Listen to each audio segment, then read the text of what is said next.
10টা অপকর্ম থাকে, 10টা অপকর্ম অপকাজ যদি থাকে আল্লাহ তার কোনো ইবাদত কবুল করবেন না।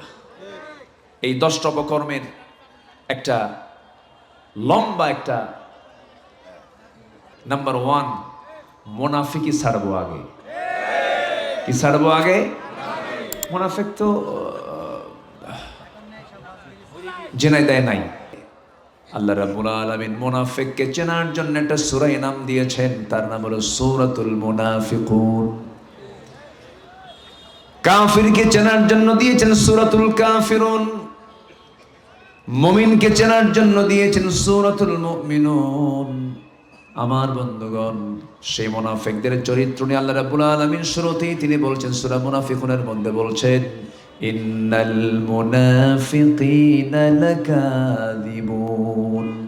মুনাফিকদের 1 নম্বর চরিত্র হলো তারা হলো চরম মিথ্যাবাদী। আসেন আবার 2 নম্বরে, ওই বান্দার ইবাদত কবুল হবে না যে বান্দা নামাজে অলসতা করে। অলসতা আছে না নাই? ফজর নামাজে মসজিদে যায় না। মুনাফিককে চেনা যায় হলো, মুনাফিকরা জোহরও পড়ে, আসরও পড়ে, মাগরিবও পড়ে, কিন্তু মুনাফিকদের চেনার 2টা পয়েন্ট আছে, সেটা হলো ফজরে আর এশার নামাজ ওরা পড়তে পারে না। এখন বলেন, যারা ফজর এবং এশার নামাজ না পড়তে পারে তাহলে তার মধ্যে কিসের খাসলত বলেন তো? আস্তে কয়, আরো জোরে, আরো জোরে। মুনাফিক। ফজর কি সবাই পড়বো? ইনশাআল্লাহ। আস্তে বলে, সবাই কি পড়তে রাজি আছেন?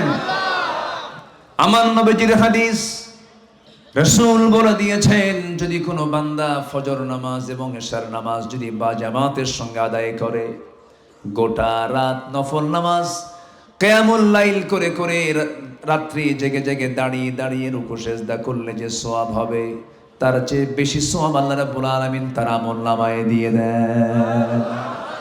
নাম্বার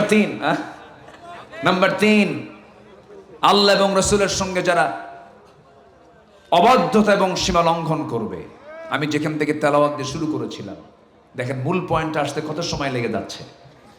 আল্লাহ রাব্বুল আলামিন বলেন, وَمَن يَعْصِ اللَّهَ وَرَسُولَهُ وَيَتَعَدَّ حُدُودَهُ يُدْخِلْهُ نَارًا خَالِدًا فِيهَا وَلَهُ عَذَابٌ مُهِينٌ। জোরে বলুন আল্লাহু আকবার।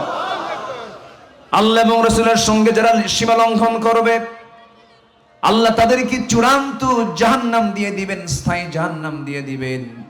চরম শাস্তি তাদের জন্য বরাদ্দ হয়ে যাবে, তাদের দোয়া কবুল হবে না। নাম্বার 4, আল্লাহর সঙ্গে যারা শিরিক করবে। নাম্বার 5, সামনে পেছনে যারা পরনিন্দা করবে। নাম্বার 6, আল্লাহকে ভুলে থাকবে যারা, মন্দ কাজের যারা আদেশ করবে। নাম্বার 7 হলো শয়তানের পদাঙ্ক যারা অনুসরণ করবে। নাম্বার 8 হলো রিয়া বা লোক দেখানো কোনো ইবাদত যারা করবে, তাদের কোনো দোয়া আল্লাহর দরবারে মঞ্জুর হবে না। নাম্বার 9 হলো কুফরি যারা করবে, তাদের কোনো দোয়া কবুল হবে না। নাম্বার 10 হলো আল্লাহর সঙ্গে যারা মিথ্যা দৃঢ় অঙ্গীকার করবে, তাদের কোনো দোয়া কবুল করবেন না। তিনি কে? নারায়ে তাকবীর, নারায়ে তাকবীর।